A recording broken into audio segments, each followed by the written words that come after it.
Hello friend, today we will see numerical solve air conditioning system.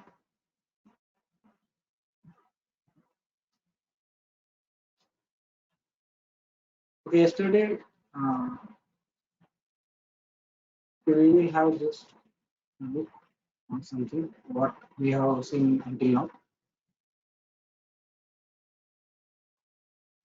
Yesterday we have seen numerical solve psychrometric properties like humidity ratio, relative humidity, enthalpy.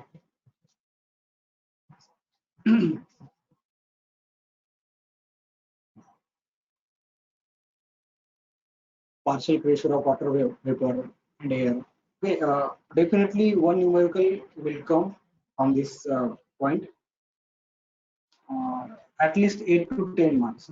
आप आपको सिर्फ 4 से 5 चीजें पूछी जाएंगी ऐसे। Partial pressure of water vapour निकालो, partial pressure of air निकालो, स्पेसिफिक ह्यूमिडिटी निकालो, स्पेसिफिक वॉल्यूम निकालो, ड्यू पॉइंट टेम्परेचर निकालो। ये सिर्फ ये चेंज होगा, मॉइस्ट एयर का डीबीटी दिया रहेगा, रिलेटिव ह्यूमिडिटी दे देंगे। ये तो रिलेटिव ह्यूमिडिटी की जगह दूसरा कुछ दिया रहेगा, रिलेटिव ह्यूमिडिटी नीचे पूछेंगे। ऐसा सिर्फ शफल करके नंबर मिलेगा और आपको सिर्फ फॉर्मूले में वैल्यू पुट करके आंसर निकालना है। जस्ट 4 से 5 चीजें निकालनी होंगी आपको। Partial pressure, specific humidity, due point temperature, relative humidity, likewise या डीबीटी, डब्ल्यूबीटी। ये आपको 8 से 10 मार्क देगा। एक न्यूमेरिकल इसके ऊपर रहेगा और एक न्यूमेरिकल एयर कंडीशनिंग सिस्टम के ऊपर रहेगा। ओके, तो उससे पहले मैं आपको अपना जो चार्ट है साइक्रोमेट्रिक चार्ट, इसकी जरूरत पड़ेगी क्योंकि जो अभी हमने कल प्रॉपर्टीज की प्रॉब्लम देखे उसमें साइक्रोमेट्रिक चार्ट यूज करना अलाउड नहीं है, वो आपको बाय फॉर्मूला ही निकालना है। लेकिन ये जो अपना एयर कंडीशनिंग सिस्टम है इसमें आपको साइक्रोमेट्रिक चार्ट यूज करना ही होता है, उसके अलावा ये सॉल्व होता नहीं है। तो साइक्रोमेट्रिक चार्ट क्या रहता है, ये ड्राइबल टेम्परेचर रहता है। अगर आपके पास होगा तो आप पास में रखिए। या स्पेसिफिक ह्यूमिडिटी रहती है, ये सैचुरेशन लाइन रहती है, ये वेट बल्ब टेम्परेचर रहता है। या ये आपको सैचुरेशन लाइन से आपको ड्यू पॉइंट टेम्परेचर मिलता है। यहाँ पर एंथैल्पी रहती है।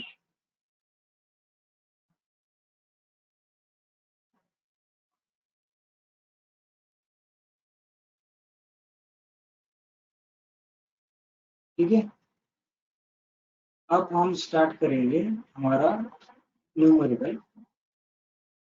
बहुत इसकी न्यूमेरिकल ज्यादा डिफिकल्ट नहीं है, आपको सिर्फ समझ में आ गया तो हो जाएगा। ये सिर्फ प्रॉपर्टी में आपको फॉर्मूले याद रखने पड़ेंगे। प्रॉपर्टी बोलते इसमें स्पेसिफिक ह्यूमिडिटी का फॉर्मूला या पार्शियल प्रेशर कैसे निकालेंगे। जब रिलेटिव ह्यूमिडिटी दिया रहती है तो पार्शियल प्रेशर निकालना बहुत ईजी रहता है। सिर्फ आपको स्टीम टेबल लगेगा, उसके लिए वो आप साथ में रखिए। स्टीम टेबल सबके पास होता है।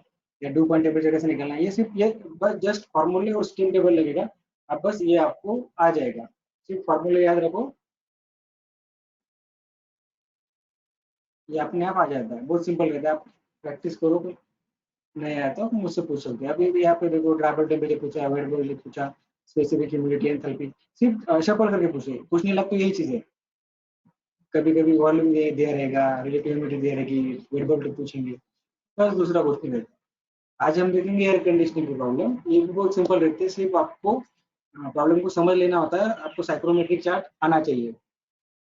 विदाउट साइक्रोमेट्रिक चार्ट ये आपको नहीं आएगा। ओके, तो मैं आपको सजेशन दूंगा कि साइक्रोमेट्रिक चार्ट आप ठीक से देखिए और इसकी प्रैक्टिस कीजिए, बहुत सिंपल रहता है। अब मैं आप पहला न्यूमेरिकल पढ़ता हूँ। An air conditioning system is designed under following conditions. Outdoor conditions 30 degree Celsius DVT मतलब dry bulb temperature, 75% relative humidity. Required indoor condition 22 degree Celsius DVT and 70% relative humidity. Amount of free air circulated 3.33 meter cube per second. Coil dew point temperature 14 degree Celsius. The required condition is achieved first by cooling and then dehumidification and then by heating. Okay. Estimate the capacity of cooling coil in tons of refrigeration, capacity of heating coil in kilowatt, amount of water vapor removed in kg per hour. जैसे पढ़ने में तो difficult लगता है लेकिन बहुत simple रहता है नंबर के। अब देखेंगे आगे क्या क्या दिया है हमें। जो बाहर की कंडीशन है, आउटडोर कंडीशन, उसका टेम्परेचर 30 डिग्री और रिलेटिव ह्यूमिडिटी 75% है। और जो हमें रिक्वायर्ड कंडीशन चाहिए रूम में, वो टेम्परेचर है 22 डिग्री और रिलेटिव ह्यूमिडिटी 70। अब देखो बाहर की रिलेटिव ह्यूमिडिटी 75 है और अंदर हमें 70 चाहिए, तो ऑब्वियस हमें डीह्यूमिडिफिकेशन करना होगा, इसमें से 5% वाटर वेपर हमें निकालना होगा, बराबर। इसके साथ में इसको कूल भी करना है, मतलब कूलिंग और डीह्यूमिडिफिकेशन करेंगे। लेकिन अगर कूलिंग ज्यादा हो गई तो हमें हीट भी करना होगा। अब मतलब अगर कूलिंग करते करते एयर का टेम्परेचर 20 हो गया, लेकिन हमारा, फॉर एग्जाम्पल बात कर रहा हूँ, कूलिंग का टेम्परेचर 20 हो गया लेकिन रूम में हमें 22 डिग्री सेल्सियस चाहिए, बराबर। तो इसके लिए हम थोड़ा हीट करना पड़ेगा। तो सब कूलिंग, ह्यूमिडिफिकेशन और हीटिंग करके हमें ये डिजायर्ड कंडीशन ये अचीव करनी। क्लियर? बाद में हमें निकालना है कि cooling coil capacity turns of refrigeration में किलोवाट में और वाटर वेपर कितना रिमूव है। अब देखो ये कंडीशन बाहर की है। देखो बाहर की कंडीशन क्या है, 30 degree Celsius DVT, 75% relative humidity, outdoor condition locate कर लिया। कहाँ पर? यहाँ पर 30 डिग्री डीवीटी लाइन है, ड्राइबल टेम्परेचर लाइन। ये 30 डिग्री की dribble temperature line 75 relative humidity को लाइन को जहाँ पर कट करेगी वो हमारा ए पॉइंट। आपको ये निकालना है साइक्रोमेट्रिक चार्ट पे। अब मैं आपको सिर्फ प्रोसीजर दिखा रहा हूँ, बता रहा हूँ, आप साइक्रोमेट्रिक चार्ट लेके भी बाद में कर सकते हैं। 75 डिग्री रिलेटिव ह्यूमिडिटी लाइन को ये 30 डिग्री लाइन जहाँ पर कट करेगी, ये हो गया हमारा पॉइंट ए। मतलब ये क्या इंडिकेट करेगा? आउटडोर कंडीशन, 30 डिग्री डीवीटी और 75% रिलेटिव ह्यूमिडिटी, बराबर। जो कॉइल का टेम्परेचर है वो 14 डिग्री दिया है, बराबर।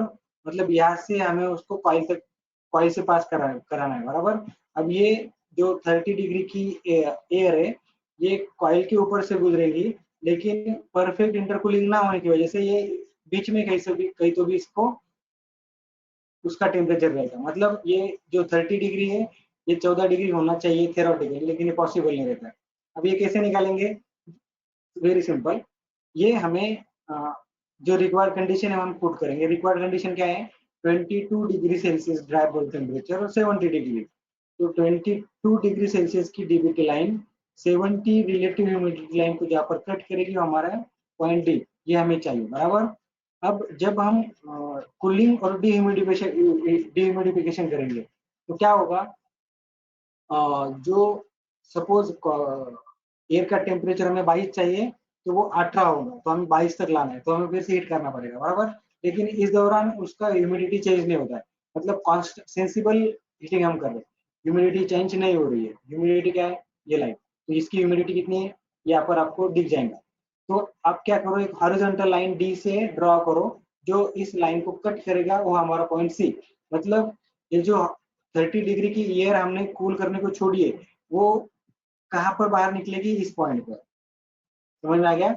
इस पॉइंट से हम उसको थोड़ा ऐड करेंगे 22 डिग्री, जो हमारी रिक्वायर्ड कंडीशन है। समझ में आ गया? क्लियर? मतलब ये जो एसी रहेगा, ये कूलिंग भी हो रहा है और डीह्यूमिडिफिकेशन भी हो रहा है, बराबर। देखो 30 डिग्री से यहाँ तक आ गया और इसकी ह्यूमिडिटी भी डिक्रीज हो रही है, बराबर। और जो सीडी लाइन है, ये क्या इंडिकेट कर रहा है? हीटिंग, सेंसिबल हीटिंग, इसमें ह्यूमिडिटी चेंज नहीं होगा। तभी तो हमें ये 70 डिग्री रिलेटिव ह्यूमिडिटी मिलेगी और 22 डिग्री सेल्सियस टेम्परेचर मिलेगा। समझ में आ गया? हमने उसको ए से सी तक कूल और डिह्यूमिडिफाई किया, जो हमारे रिक्वायर्ड कंडीशन से कम था उसका टेम्परेचर, फिर हमने उसको हीट किया हमारे कूलिंग रिक्वायर्ड कंडीशन में। समझ में आ गया? बहुत सिंपल था। आउटडोर कंडीशन को हमने लोकेट किया, फिर वो जो कूलिंग कॉइल का उसको लोकेट किया, ये लाइन को जोड़ दिया। अभी परफेक्ट कूलिंग होता तो ये ईयर यहाँ तक आ जाती थी, लेकिन ऐसा नहीं होता है। अभी यहाँ पर इन बिटवीन कहीं पे रहेगा, लेकिन कहाँ पर रहेगा? तो हमारे रिक्वायर्ड कंडीशन हमें मालूम है, वहां से आप हॉरिजॉन्टल लाइन ड्रॉ करो, यहाँ से वो ईयर बाहर आएंगे। समझ में आ गया? मतलब आउटडोर कंडीशन से वो एयर पहले कूल और डिह्यूमिडिफाई होगी और हीट होगी, उसके बाद अभी अब एट पॉइंट डी के बाद वो रूम में एंटर करेगी। समझ में आ गया? आगे कर देखेंगे। ये एच ए मतलब enthalpy at A, enthalpy at B, enthalpy at D, enthalpy at C. इसकी एंथैल्पी कैसे मिलेंगी? यहाँ से कांस्टेंट एंथैल्पी लाइन देखो, यहाँ पर यहाँ पर एंथैल्पी है साइक्रोमेट्रिक चार्ट में। तो यहाँ से एक कांस्टेंट एंथैल्पी लाइन देखो, कितनी एंथैल्पी है, ये हो गई ए की एंथैल्पी, ये हो गई डी की एंथैल्पी, या इसको जब हम ऊपर देखेंगे, इसको जब हम ऊपर देखेंगे डी की एंथैल्पी, ये सी की एंथैल्पी और ये डी की एंथैल्पी, यहाँ पर एंथैल्पी का स्केल है। क्लियर? तो साइक्रोमेट्रिक चार्ट पे हमें मिला ए की एंथैल्पी 83 किलो जूल पर केजी था, एच बी की 40, एच डी की 53 और सी पॉइंट की 48 बराबर। और जो ह्यूमिडिटी थी ए की, ए कहाँ पर है, ए की जो ये स्पेसिफिक ह्यूमिडिटी ओमेगा वाली, ये कितनी थी 0.0202 kg पर केजी ऑफ ड्राई। और अब देखो सी और डी हॉरिजॉन्टल है, मतलब सी की और डी की दोनों की स्पेसिफिक ह्यूमिडिटी कितनी रहेगी, एक ही रहेगी। वो कितनी है 0.0118। ये जो वैल्यू है ये हमें साइक्रोमेट्रिक चार्ट से मिली। साइक्रोमेट्रिक चार्ट पर हमने ये पॉइंट ऐसे लोकेट किए, उसके बाद में जैसे हम मॉड्यूलर चार्ट में करते हैं पीडी में, वैसे हमने साइक्रोमेट्रिक चार्ट पे लोकेट किया और इसकी प्रॉपर्टी हमने ढूंढी। यहाँ पर ऊपर से एंथैल्पी मिलती है, यहाँ से हमें स्पेसिफिक ह्यूमिडिटी मिलेगी, मिला। अब हमें मास ऑफ एयर निकालना है, इसके लिए हमने हमारे पास गिवन क्या है कि कितना वॉल्यूम ऑफ एयर हमने सर्कुलेट किया। वॉल्यूम को अगर हम स्पेसिफिक वॉल्यूम से डिवाइड कर देंगे तो हमें उसका मास मिलेगा। कैसे? स्पेसिफिक वॉल्यूम क्या रहता है, स्पेसिफिक वॉल्यूम होता है वॉल्यूम पर यूनिट मास। तो वॉल्यूम वॉल्यूम कैंसिल हो जाएगा, मास डिनोमिनेटर ऑफ डिनोमिनेटर है वो ऊपर जाएगा, तो हमें केजी पर सेकंड में उसका मास मिलेगा बराबर।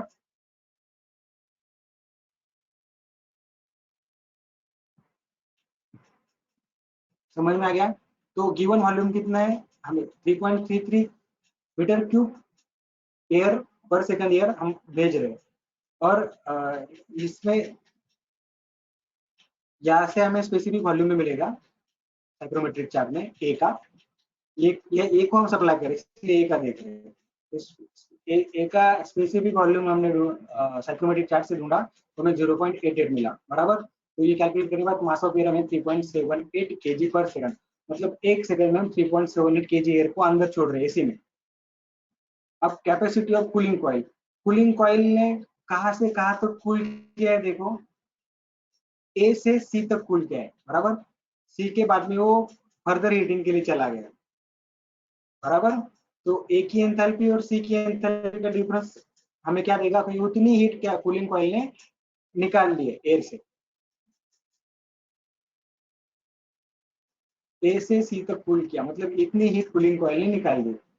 तो M A into H M minus A C divide by 3.5। अभी 3.5 डिवाइड किया, क्यों किया, क्योंकि हमें ये कैपेसिटी है ये किलो जूल पर सेकंड में मिलेगी, किलोवाट में मिलेगी। उसको हमें टन्स ऑफ रेफ्रिजरेशन में डिवाइड करना है, उसे 3.5 से डिवाइड करना होता है, या ये बेसिक चीजें है मालूम है।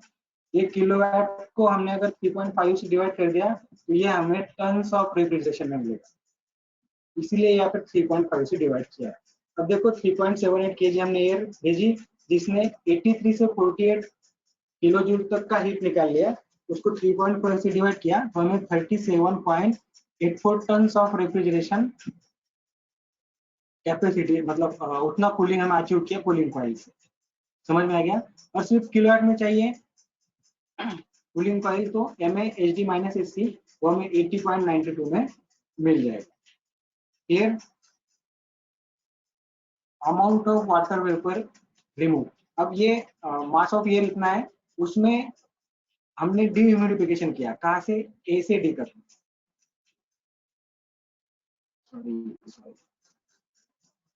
ए की ह्यूमिडिटी और डी की ह्यूमिडिटी, इतना इतना ह्यूमिडिटी हमने कम, सॉरी इतना ह्यूमिडिटी हमने कम किया है बराबर। तो एयर में omega A minus omega D, इतनी ह्यूमिडिटी हमने की, कम की। ह्यूमिडिटी मतलब क्या है कि amount of water vapour present in 1 kg of air, लेकिन हमारे पास तो इतने केजी की एयर है, तो मास से डिवाइड मल्टीप्लाई कर दिया तो टोटल हमारे पास उतने केजी के लिए इतना वाटर वेपर रहेगा, और आवर के लिए 3600, तो हमें मिला 114.3 kg per hour water vapour हमने रिमूव किया। समझ में आ गया? बहुत सिंपल था।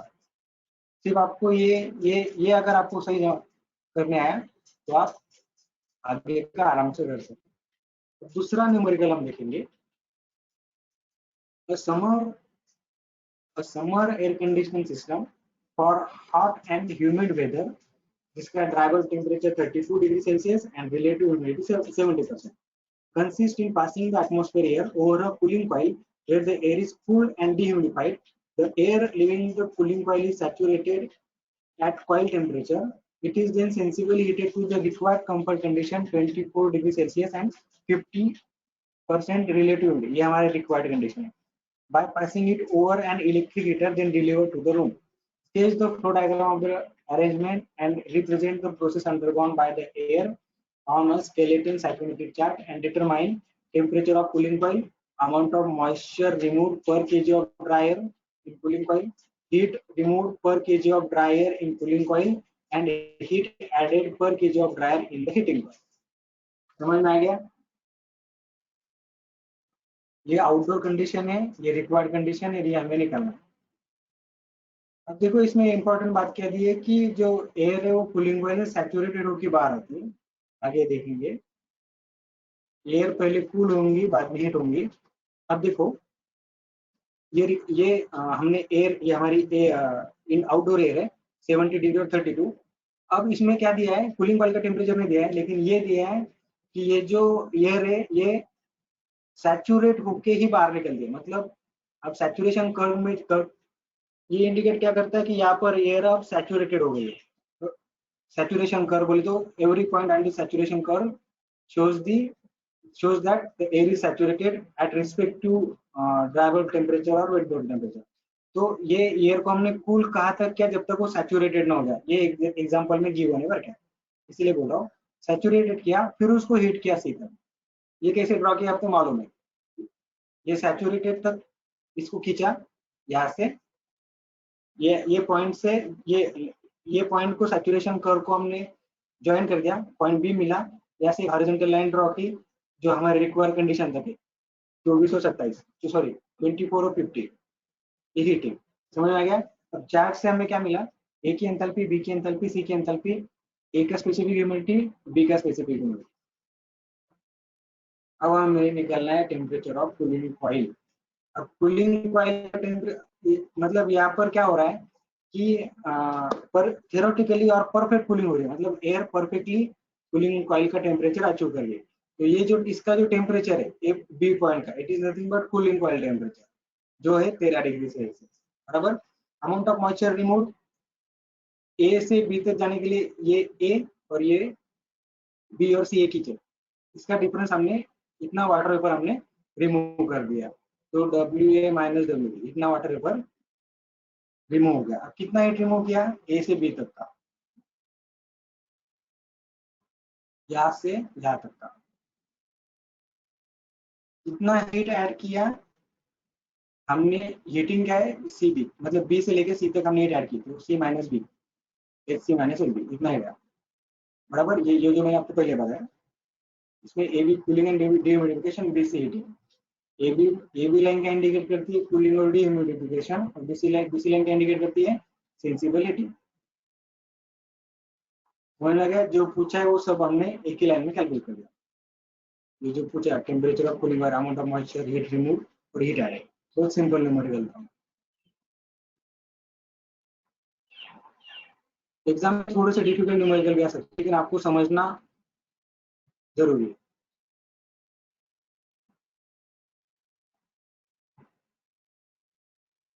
अब नेक्स्ट न्यूमेरिकल देखेंगे हम. It is required to design an air conditioning plant for an office room with following condition.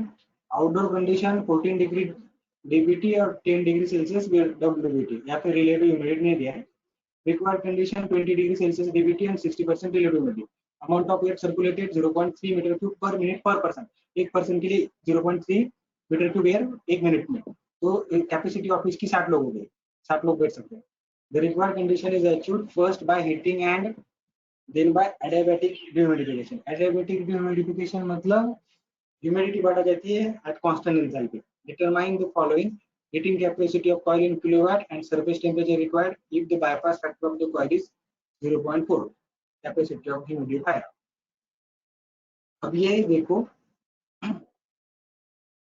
A point हमने कैसे लोकेट किया, 14 डिग्री डीबीटी अब वेट बल्ब टेम्परेचर लाइन कहाँ से लेंगे? ये 10 डिग्री की जो डीबीटी लाइन है, ये सैचुरेशन कर्व को जहाँ पर कट होगी उसको ऐसे खींचो, आपको 10 डिग्री की वेट बल्ब टेम्परेचर लाइन मिलेगी। ये हो गया हमारा A point, outdoor condition. B point क्या है? सी पॉइंट क्या है? हमारे इंडोर कंडीशन 20 डिग्री और 60%। अब इस यहाँ तक पहुंचने के लिए हमने क्या किया? उसको हीट किया। कहाँ तक किया हीट? बी तक, बराबर। पहले हमने हीटिंग किया, बाद में एडियाबैटिक ह्यूमिडिफिकेशन है। ये हीट यहाँ तक किया। ये पॉइंट कैसे ढूंढना है आपको? ये सी पॉइंट से कांस्टेंट एंथैल्पी लाइन पकड़ो, वो जहां पर कट करेंगी ये हॉरिजॉन्टल लाइन को, वो होगा तुम्हारा बी पॉइंट। सी पॉइंट से कांस्टेंट एंथैल्पी लाइन पकड़ो और इधर से हॉरिजॉन्टल लाइन पकड़ो, जहां पर इंटरसेक्ट होगी वो बी पॉइंट। ये डी क्या इंडिकेट करता है? डी इंडिकेट करता है हीटिंग कॉइल का टेम्परेचर। परफेक्ट हीटिंग हो गई तो ये बी पॉइंट डी तक आएगा, लेकिन वैसा नहीं होता। समझ में आ गया? बी पॉइंट हमने कैसे लोकेट किया? ए से जो हॉरिजॉन्टल लाइन आ रही है, क्योंकि यहाँ पर सिर्फ हमें हीट करना है, सेंसिबल हीट करना है। और ये जो एडियाबैटिक ह्यूमिडिफिकेशन मतलब एट कांस्टेंट एंथैल्पी हम ह्यूमिडिटी बढ़ा रहे हैं, बराबर। तो कांस्टेंट एंथैल्पी लाइन जहाँ पर जहाँ इंटरसेक्ट होंगी वो हमारा बी पॉइंट। इसको एक्सटेंड करो आगे हॉरिजॉन्टल को, डी पॉइंट मतलब हीटिंग कॉइल का सरफेस टेम्परेचर। अब देखो चार्ट में से हमने ये सभी वैल्यू निकाली, H A H B, H A मतलब ऊपर ऐसा मिलेगा, ऐसा। सी का एंथैल्पी ऐसा मिलेगा, बी का और सी का एंथैल्पी सेम रहेगा। ए की और बी की स्पेसिफिक ह्यूमिडिटी सेम रहेगी, सी की यहाँ से मिल जाएंगी। हमने कैलकुलेट किया, स्पेसिफिक वॉल्यूम दिया, निकाला हमने ए का, यहाँ पर का स्पेसिफिक वॉल्यूम लाइन में रहती है 0.8175 मीटर क्यूब पर केजी। तो volume of air supplied 0.3 metre cube एक मिनट में सर्कुलेट होता है एक आदमी के लिए। तो 0.3 मीटर क्यूब एयर एक सेकंड में कितनी होंगी? डिवाइड बाय 60, बराबर। 0.3 डिवाइड बाय 60 मतलब एक सेकंड के में अंदर उतनी एयर। और 60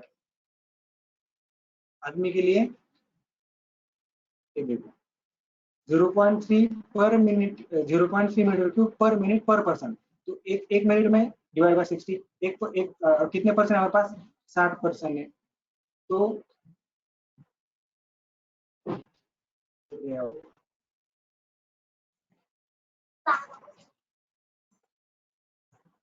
हाँ, ये 0.3 पर मिनट पर पर्सन। तो 60 डिवाइड किया पर सेकंड मिलेगा, और कितने पर्सन है? 60%। 60% के लिए एक सेकंड में हमें इतनी एयर सप्लाई करनी है, बराबर। अब उसका मास हम निकालेंगे, ये वेट बाय मिस्टेक है, यहाँ पे mass of air supplied, volume upon specific volume. अब वॉल्यूम कितना है? 0.3 मीटर क्यूब पर सेकंड। स्पेसिफिक वॉल्यूम हमने साइकोमेट्रिक चार्ट से निकाला, वो कितना है? 0.3669। इतना मास ऑफ एयर हमने सप्लाई किया। अब कूलिंग कॉइल की कैपेसिटी कितनी है? M A H B minus H A. ये सॉरी हीटिंग कॉइल की एच बी और एच है। तो यहाँ पर हमें किलो एफ में उसका मिल गया। फ्लो चार्ट से हमें टीबी कितना मिल, अब सॉरी फ्लो चार्ट नहीं, साइक्रोमेट्रिक चार्ट से बी का टेम्परेचर हमें कितना मिलेगा? 26.5। अब कॉइल का टेम्परेचर निकालना है हमें, जो टीडी है, बाईपास फैक्टर दिया है, bypass factor TD minus TB इतना divide by TD minus T है, TD minus TB, TD minus T है। बी और ए की वैल्यू बाईपास फैक्टर 0.4 दिया है, तो टीडी हमें मिलेगा 34.8। और ह्यूमिडिफायर का capacity mass of air WC minus W five into 3600 per our के लिए, तो मिलेगा केजी पर आवर। समझ में आ गया? तो सिंपल नंबर के लिए ये पीपीटी आपको ग्रुप पे भेज दूंगा। आप घर पे ये प्रॉब्लम फिर से अपने हाथों से सॉरी साइकोमेट्रिक चार्ट पे सॉल्व करके देखो, और कुछ प्रॉब्लम आया तो आप मुझे व्हाट्सएप पे पूछो, बहुत सिंपल है, उसमें तो प्रोसीजर भी दिया है। क्लियर? Thank you. आज के लिए यही रुकेंगे, कल हम नया चैप्टर शुरू करेंगे रेफ्रिजरेटर। Thank you.